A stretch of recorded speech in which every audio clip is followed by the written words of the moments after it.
Yo, what is going on, everyone in the XRP community? Hope you guys are having yourselves a fantastic day today. As usual, we got the new Prime Minister of the UK. Very, very supportive of CBDCs. Got a lot of stuff to talk about with XRP, the price action. Hugo Filion from Flair has given us a little, 13 Twitter thread update. We're going to go ahead and read through that. And Reddit NFTs, maybe taking the crypto world by storm. I don't know. Let's go ahead and look at the top 10 cryptocurrencies of the day. Got Bitcoin up 0.4%, Ethereum up 1.73%, XRP down 0.9%. You got Cardano, Ghost Town, ADA up 1.57%. And yeah, guys, the Charles Hoskinson's beef is not over. It's not over.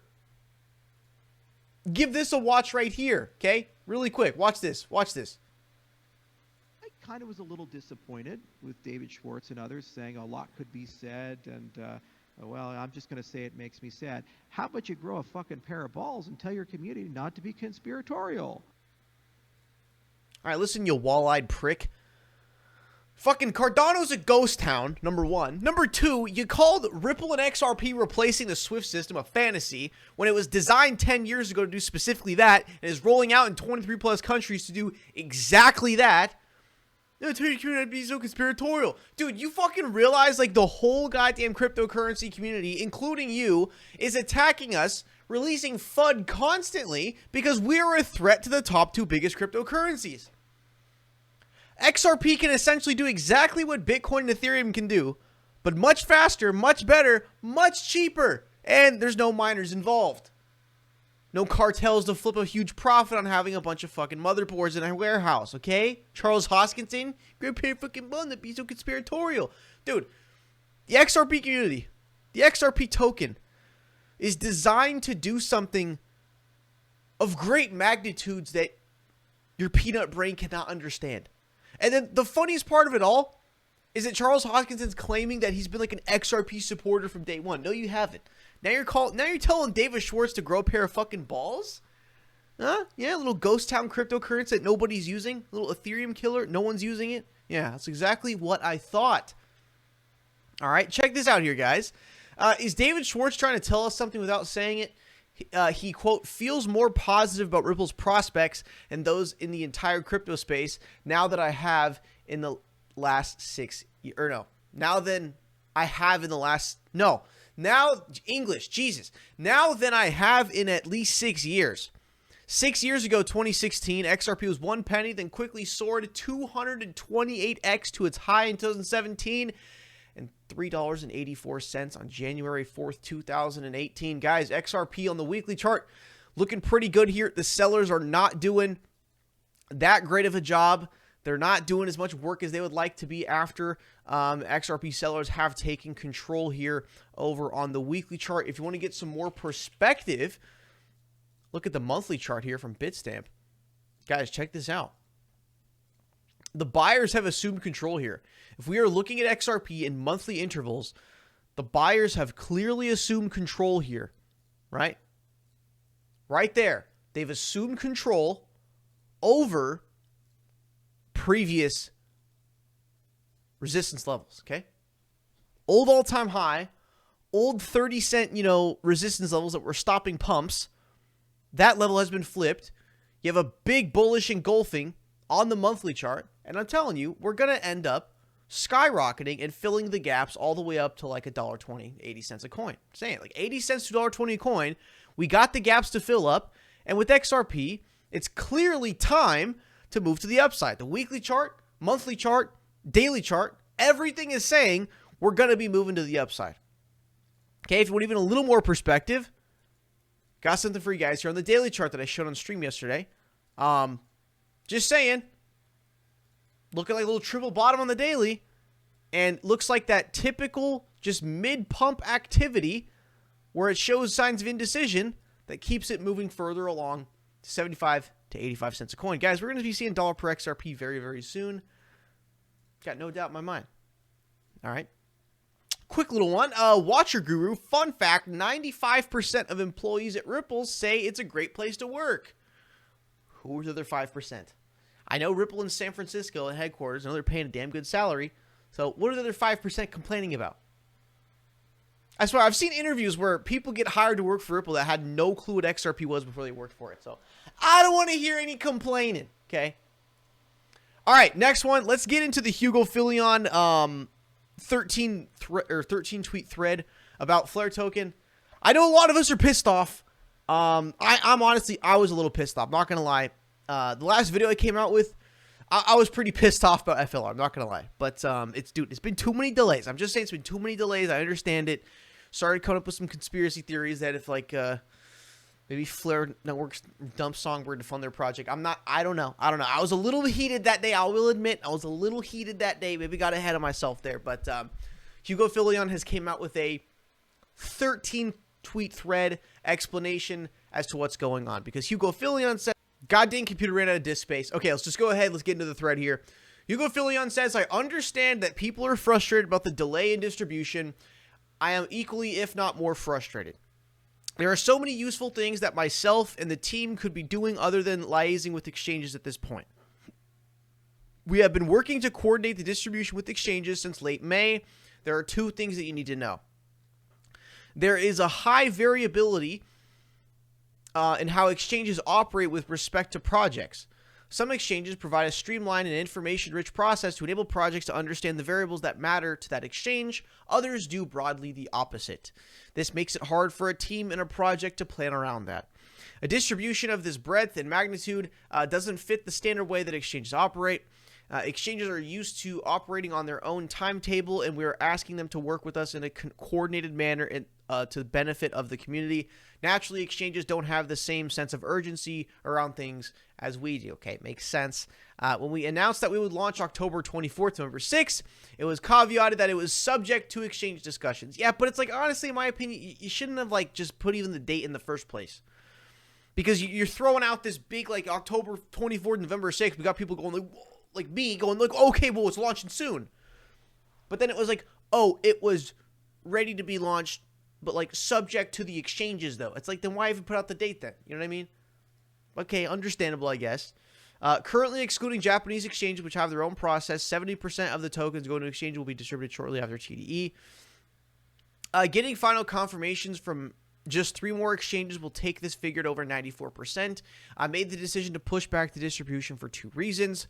If there are months between exchange distributions, then recipients at later distributing exchanges will be adversely affected by not having the chance to take part in the FTSO, participate in governance over FIP.01, or receive the token distribution through the mechanism outlined in FIP.01.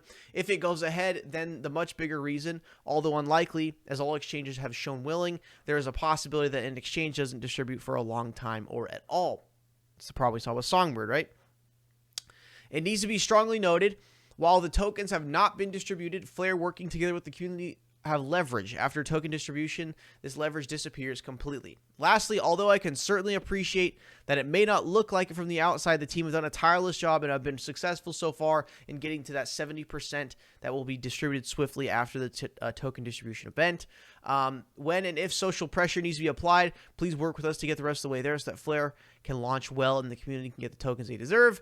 Lastly, January 9th would be the absolute last date. Oh, okay, so January 9th is the absolute last date. Okay, so now you're saying January 9th is the set-in-stone date for the token distribution. I somehow don't believe that. Like, fool me once, fool me twice, fool me 3 times, fool me 4 times. I really can't believe anything. I'm sorry, but lastly, Jan 9th will be the absolute last date for a token distribution event. Come what may, we do with the distribution then. If we can do TDE sooner, we will. I will update you when we have further news or have an action that the community can undertake to help get the distribution out. So that is the update about Flair token. Believe the thread or don't believe, that's up to you guys. It's just, I don't know, it's been too many delays. It's a little disappointed, man. A little disappointed, not gonna lie. Next one, got something to talk about with you guys. You know me, I don't like NFTs. I don't like NFTs at all, but not gonna lie, I think there may be some money to be made with these Reddit NFTs. They just launched like very early this month. What you need to know: 3 million wallets, 86k NFTs, 40k sold, rest airdrops, minted on Polygon, top avatars selling for 7 ETH, market cap 100 million, 24-hour volume 235k. I don't know. I don't like NFTs, man. Not a fan of NFTs, but I know how, Redditors are super committed to the website and they love to make their avatar look all, cool and stuff like that. So they're kind of selling Reddit NFTs being disguised as like a profile avatar. And, Reddit with 300 or 400 million monthly users. I don't know. I could kind of see some money to be made there. I checked the Reddit website and tried to see what these NFTs were going for. They were selling really cheap for $10, $25, $50. And you could only buy with your credit card or debit card, right? And dude, fucking all of them are sold out. Every single one of them are sold out right now. So I don't know. You guys know me. I don't like the NFTs, the Web3 metaverse hype, because Metaverse has been out for 10, 15 years, already been a thing. But people act like it's a brand new thing that just came out. No, it's been around for a long time. But anyways, I'm just saying, Reddit NFTs, just kind of keep an eye on it for potential, quick flip or something like that. I think there's some sort of money to be made there. Yeah, so the guy who's apparently going to be the new UK Prime Minister, as the most recent one, resigned. His name is Rishi Sunak, probably pronounced that incorrectly, but that's my best guess. And yeah, so basically this is what I'm seeing on Twitter, who's going to be the new Prime Minister of the UK, and this is what he has to say about cryptocurrency and CBDCs. A set of public policy principles for retail central bank digital currencies, CBDCs. Central bank digital currencies could be a digital version of money, a bit like a digital banknote that could be used alongside physical notes and coins. Unlike most of the digital money people use daily today, it would be issued directly by a central bank, like the Bank of England in the UK. And governments and central banks across the world are working together, looking into what having a digital currency might mean in practice. And you guys know, London is ready. Ripple's got ties all up with the Central Bank of England, okay? You guys know how it is. All right. Next one here. If you guys want to get a little pissed off, the co-founder of Ledger, Eric Larch, saying in French that XRP is a centralized shitcoin. It's not even a cryptocurrency. I would like him to give a more elaborate commentary on his remarks. Matt Hamilton types in, "Dear Eric Larch, this is very disappointing to see. Your product Ledger literally is used to store the private keys of XRP Ledger accounts. So of course it is a currency and it is decentralized. Sad to see you spreading disinformation." And later on the same day, they blocked Jungle Inc., leading XRP influencers. So don't know what's going on there with Ledger, because the XRP community has been using the ledgers a lot. Everyone has one. I always tell everyone to get one instead of storing on an exchange. Then the co-founder likes to just stab the XRP community in the back. Okay, don't know what that's about. And Charles Hoskinson wonders why we have so much conspiracy theory when we are attacked relentlessly for being a threat to the leading cryptocurrencies. Okay. Next one, don't miss Digi Euro webcast on November 22nd. Join Ripple's Anthony Welfare to discuss the optimal design of a central bank digital currency with industry experts. Moderator of the panel is going to be someone from the Digital Euro Association. Keynote speakers, Frankfurt School Blockchain Center, SFB, not sure what that is, BDR, not sure what that is, but in cooperation with Ripple and CBD Think Tank. Yeah, Ripple, CBDCs, XRP. It's turned into a real thing. All right, final thing I want to say to you guys before the end of the video is one thing I was kind of thinking about today, as I was in my pre-video preparation, is do you guys notice how anytime XRP gets to 40 cents a coin, it really doesn't stop moving? Have you guys really thought about that? Because XRP can get to 30 cents and it'll stop moving all day. It'll go to 35 cents, 36 cents, it'll stop. Done. Not pumping anymore. But I'm in my pre-video kind of meditation today, because before every single video, I got to sit at my computer for at least 30 minutes, 40 minutes, kind of think about what I'm going to do, get my, Google Chrome tabs in order, really get the idea and the gist of all the topics of the video, right? And it was just kind of coming across my mind. Anytime XRP gets to 40 cents a coin, it doesn't stop. Okay? I mean, except for back here, this is bear market cool down. Same with this, but ignore before here. See, XRP gets to 40 cents. Didn't stop, dude. Crashes again to 15, back to 40. Back to 50, 40, doesn't stop. So I'm just saying, like, I don't know. Not that many examples here, but I just have the feeling that most of the times we play around with the mid 40-cent range, it seems to continue higher. That's just what it seems like, man.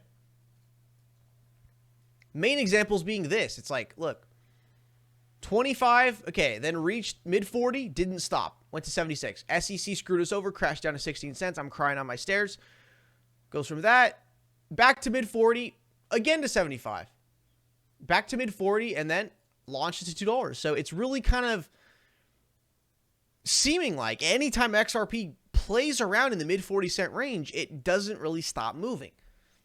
And of course, the counter argument would be,